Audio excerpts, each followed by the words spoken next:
Hi, this is Chris Fabian. Thanks for joining me for this webinar. This is one of the most exciting presentations that I get to make. We're calling it the 4 levels of budgeting mastery, or the 4 levels of priority-based budgeting mastery. And throughout this discussion, we're going to talk about how the implications of priority-based budgeting, what communities are accomplishing, has evolved since we first set out on this mission. There are now nearly 200 communities across the country who have implemented priority-based budgeting since its start. And the motivations for communities getting into PBB versus the motivations for communities to continue to evolve their work and put the data into action continue to grow, and the accomplishments are breathtaking. At this stage, we have identified basically 4 steps or 4 levels of priority-based budgeting mastery. Starting with the first, which was our motivation when we created the process in the first place, creating a rational tool, something different from our line item budget to understand how we are investing our resources towards the results that we're trying to achieve, all the way through now we're seeing communities that tap into partnerships, public and private, to be able to optimize all of the resources across their community. I'm going to walk us through each of these levels. If you're new to priority-based budgeting, you might be thinking to yourself, what does the road ahead look like? What are all of the accomplishments that could be ahead of you, and therefore all the reasons to get into priority-based budgeting? And if you are a current implementer of PBB, let these be the view of your future as you assess your own position and think through your future plans and where you could take it. So PBB level 1, if you will, is where I got started in the creation of priority-based budgeting. We needed a rational tool, something different from our traditional budget process, to come to agreement on the budgets that we were going to establish for each department. We were certainly in a position where we were trying to survive the Great Recession, and we needed a rational tool to prioritize, something that would create a degree of transparency in our decision making, accountability for the resources that we were given, and ultimately something very rational that we could agree on. I want to start with Scott County, Minnesota, here in the PBB level 1, because I love the way that they portray it, delivering what matters. Scott County embarked on priority-based budgeting simply because they wanted to understand, of the resources that we have in our budget, how are they aligned with the results that we're trying to achieve. Scott County believed that they're in business to be a safe, healthy, and livable community, and yet nowhere in the budget was it very clear how their resources were contributing towards those results. And so here, as you can see, through Scott County's priority-based budgeting work, very clearly they are able to measure the contribution of their programs towards the results that matter most to their community, and the investment. Always having it on the table, is this where they want to be? Should they be putting more money into a safer county or a livable or healthy county overall? Well, this translated not only into a measurement of resources relative to results, but it has garnered the attention of the bond rating agencies, who understand the connection that Scott County is making, just like every other community who goes through PBB. Standard & Poor's and Moody's have taken a very positive view on communities who have demonstrated through priority-based budgeting, as you see here, that they're measuring every dollar to every program to the results that they're trying to accomplish.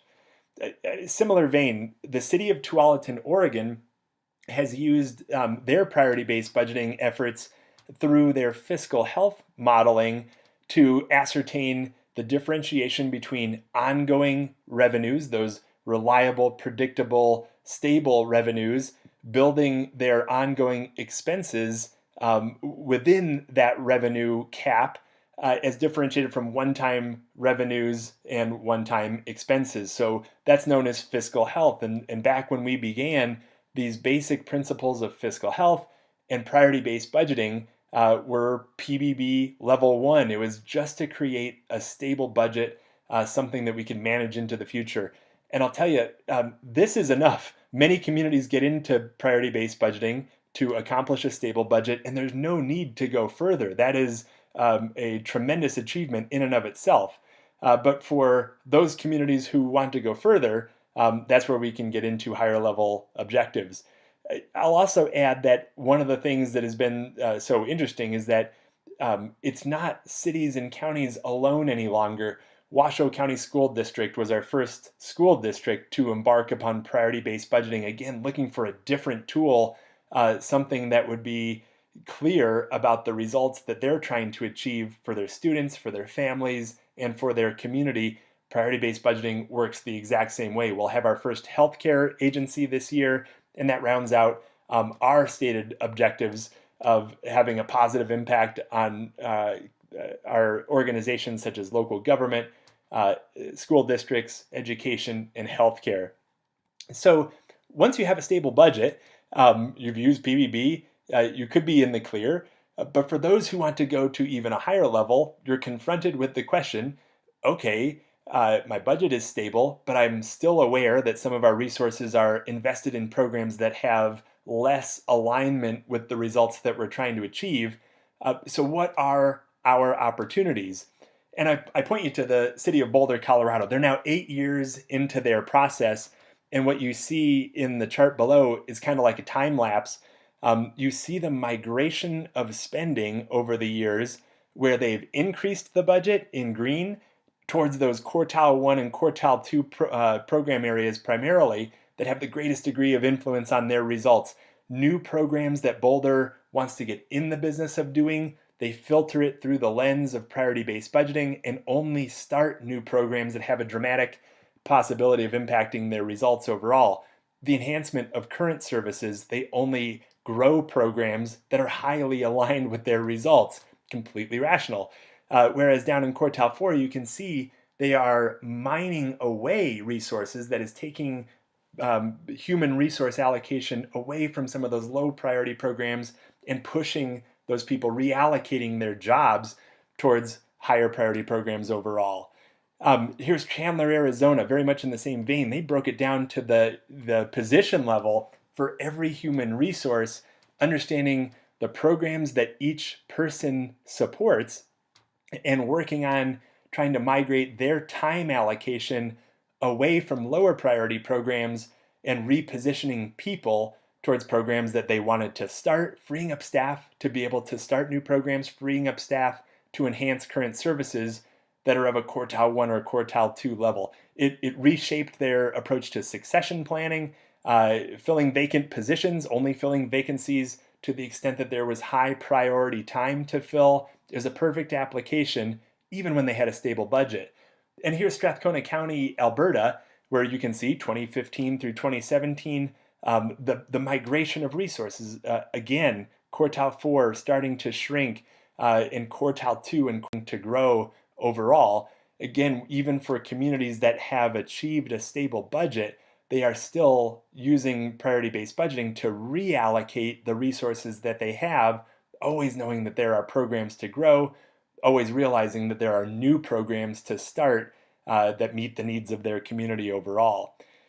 We've been so pleased to even see that What Works cities and the great work that they're doing across the country have incorporated a key measurement, a question into their What Works cities certification, as you see here, with a focus on reallocating resources away from programs that lack alignment, that lack relevance to results, or that don't demonstrate effectiveness, even when they appear to be aligned. If they're not proving out, if you can't measure against them, can we reallocate resources away from those programs in order to start other programs overall? Great to see What Works cities integrating resource reallocation into their DNA, into their certification overall. So our communities begin to get pretty good at the resource reallocation game. And as you can see, this is something that you too can get good at beyond just budget stability. There's resource reallocation. And it begs yet another question. Here we are in PBB level 3. If you understand PBB for what it is, it's a very simple tool to identify the outcomes, the objectives, the very results you're trying to accomplish, and then reallocate resources away from programs that are less aligned and push them towards programs that are very much aligned with these results, it begs the question, front and center, what are the results that we're actually trying to achieve? And are we clear about them? Are these the results that will move our society forward? So fueling resources towards the challenges of tomorrow becomes the goal of PBB Level 3. And I want to point you to the city of Kalamazoo, Michigan, who has taken on the goal of tackling massive results and challenges in their community. Number one, using PBB as a lens to evaluate spending towards the goal of ending generational poverty, or towards the goal of creating more affordable housing, as you see, putting aggressive resources into building more economic opportunity as well. Kalamazoo has really taken this seriously. They understand PBB for what it is, and they're pushing resources aggressively towards the results that are going to really make a difference towards their future. Gotta love this quote. As city manager Jim Ritzma is putting the budget together, he says, "I've been preparing budgets for 20 years. Never have I prepared a more exciting, my favorite part, forward-looking budget than what we are presenting to you." This is in their 2018 budget overall. So this is what it looks like to set compelling, meaningful results and push resources towards their achievement. Here in Scott County, taking it one step further, they're able to see not only the results that they're trying to accomplish, but measuring every single program by way of program metrics towards the accomplishment of their results, really trying to prove it out. Rio Rancho, New Mexico, here within the tool, measuring programs as well from one year to the next. This becomes something very compelling as well here in PBB Level 3. Do we understand not only should the programs be achieving results, but are they? And what can we do to improve them? What kind of data can we pull to understand their achievement? Once again, back to What Works Cities, their motto, their mission is to use data and evidence to accelerate the way that we can improve people's lives. That's exactly what's taking place here in PBB Level 3. And here's what it looks like.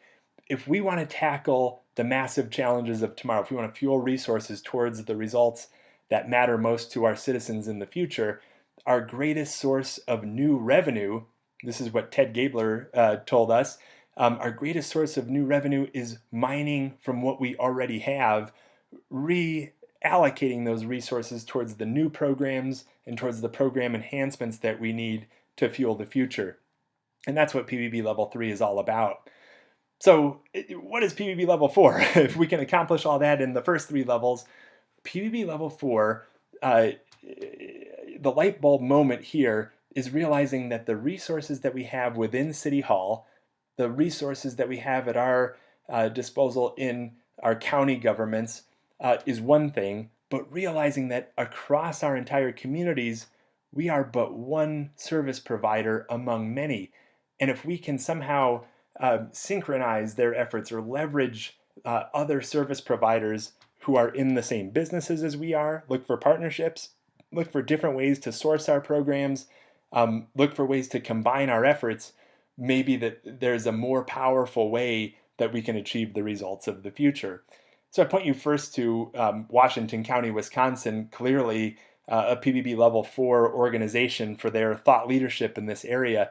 Washington County took their program inventory and all of their costs and began to reach out to their neighboring counties, sharing what they do, looking for partnership opportunities, looking for ways to merge services all together. One of their major first wins in this area was merging public health departments with the neighboring county.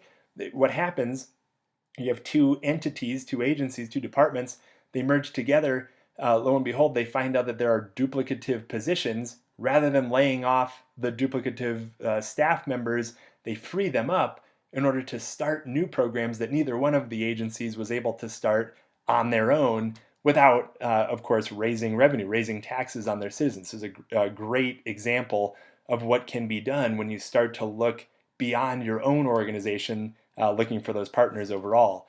The City of Toledo, very similar exercise. So they took their priority-based budgeting work, their data, their program inventory, their costs, the way that their programs influence results, and the city government reached out, in this case, to the Toledo Chamber of Commerce. This is a very exciting story, very compelling, and very much ongoing right now. What Toledo is doing is sharing all of the programs and all of the costs with the chamber. The chamber, representing private industry, the businesses within Toledo, has the opportunity to review these programs and make proposals back to the city for ways that they could partner together, create a public-private partnership, or for ways that the private sector could bid on a program, perhaps have it sourced to them, and if favorable, the city of Toledo may reallocate its own resources to start new programs, getting out of certain businesses overall, being able to partner with private sector agencies. It's a tremendous exercise going on. What I find so moving is that it is 100%, most emphatically, not an effort to privatize, but instead to strategically, with a strong methodology, look for reasonable, practical, great opportunities to achieve these public-private partnerships. And of course, if you've watched our latest video on leveraging partnerships to fund the future, you have probably seen the story of Moffat County, Colorado. Very exciting because it's a small organization and in an area, in a rural area, frankly, where you wouldn't necessarily anticipate that there would be all of this opportunity. I think what's so exciting is based on everything that Moffat County has discovered, it gives us all a lot of hope for the promise of these partnerships. The county government in this case assembled its community college, its school district, the regional hospital in town, and the cities within the county, sharing its program inventory and looking for a program matchup, trying to create a program map of who provides what services, and looking for opportunities for partnerships, for overlap, for different ways to source. From the first 5 entities who have gone through this program matchup, program mapping experience, it's pretty mind-blowing. Moffat County has found that 59% of its budget is allocated towards programs where there's a clear partnership opportunity to create, meaning that only 41% of what Moffat County provides, it appears to be the sole service provider. Actually, they're going one step further in their exercise. Of the 41% where there are no other entities so far available to match up with, the vast majority of those appear to be social services programs, and Moffat County is taking the next step to actually pull together a lot of the nonprofits in their community, looking for other ways to partner. It's absolutely spectacular. You'll notice in our last video on it, we called the Moffat County story a DIY approach, essentially, to some of the leading concepts that are being promoted right now by some of our favorite authors, Bruce Katz and Jeremy Nowak in The New Localism, who have called on examples from the city of Pittsburgh, Indianapolis, Copenhagen, where they're doing the exact same thing. They're looking for ways that they can partner better with the public sector, with nonprofit, with the private sector. What Stephen Goldsmith has established as a open, collaborative, distributive governance model, activating other partnerships, where local government is a solution enabler, not necessarily the provider of every single service, but certainly the coordinator, the orchestrator, tying together these partnerships. But first and foremost, it requires identifying who these partners are and then creating these partnerships overall. And then finally, Tim O'Reilly's Government 2.0 and government as a platform concept, where government is truly trying to discover what it's best at, its irreducible core, that it is solely in the business of providing, tapping its partners to leverage this potential energy, and then seeking to launch new programs that government is in the best business to start. They're all tremendously exciting visions and everything that we call priority-based budgeting level 4. Quick shout out to City of Longmont, Colorado, who just launched their open PBB data. They will soon be in this category of PBB level 4, similarly to the City of Rapid City, South Dakota, just about to launch its open PBB data platform, and after having done tremendous work within their community to really understand what citizens want from their local government overall. So we approach the future, in my conclusion, uh, and we think about PBB over the years and its evolution. Just recently, Route 50 and Michael Grass released the 2018 Management Survey of Local and State Government, and to our delight, seeing that 75% of local governments are responding that they're interested in priority-based budgeting. They believe they would benefit from priority-based budgeting. And it causes us to really think through, what are they attracted to? What is motivating this direction of the various levels that we see? And you think about future trends, the Alliance for Innovation has done an amazing job with Rebecca Ryan in their leadership, thinking about the future, thinking about the new programs that we need to start to remain relevant, to create successful societies, whether it's addressing global climate change, food insecurity, water shortages from the resource trends, demographic trends, technology trends. As we think about the future, we love to think big. Congratulations, by the way, to SpaceX. We would love to be the first budgeting system for the first colony on Mars. We hope that they adopt priority-based budgeting and maybe achieve a level 5. But even without thinking that far into the future, we think about the here and now and the new programs that we need to start. What we're facing with the opioid epidemic, and how are we going to free up money to start new programs that address issues like this? Or how are our communities planning for an autonomous future? How are we planning for it? How are we trying to take advantage of it to create greener, safer cities overall? We need new resources to be able to tackle these issues. As Bruce Katz continues to write about the successful communities who are trying to approach economic development and job creation in a different way, like Pittsburgh, focusing on inclusive economies, as Bruce Katz writes about, how are we going to fund a future like that? And for all of these new programs, for the enhancements of current services that need it, for the new programs that we need to start, that's what excites us so much about the promise of priority-based budgeting. And for you, again, as newcomers to this world of priority-based budgeting, you can enter at any level. We established the levels of mastery, but Moffat County has gone all the way to level 4 in their very first 2 years. Washington County already at a level 4. It depends on your motivation and what you're truly trying to achieve. So if you're a newcomer to the process, please reach out to us. We'd love to hear from you. Check out our website. We have the priority-based budgeting readiness assessment for free to understand your position and your financial condition and your future focus. And of course, for priority-based budgeting implementers who are assessing where you are today, we tremendously look forward to your future and where you will take PBB. The only reason that we have 4 levels is because the nearly 200 communities who continue to push their organizations and their communities towards future success. So thank you, everybody, for joining me today. Look forward to catching up with you all, and thanks for participating in this webinar.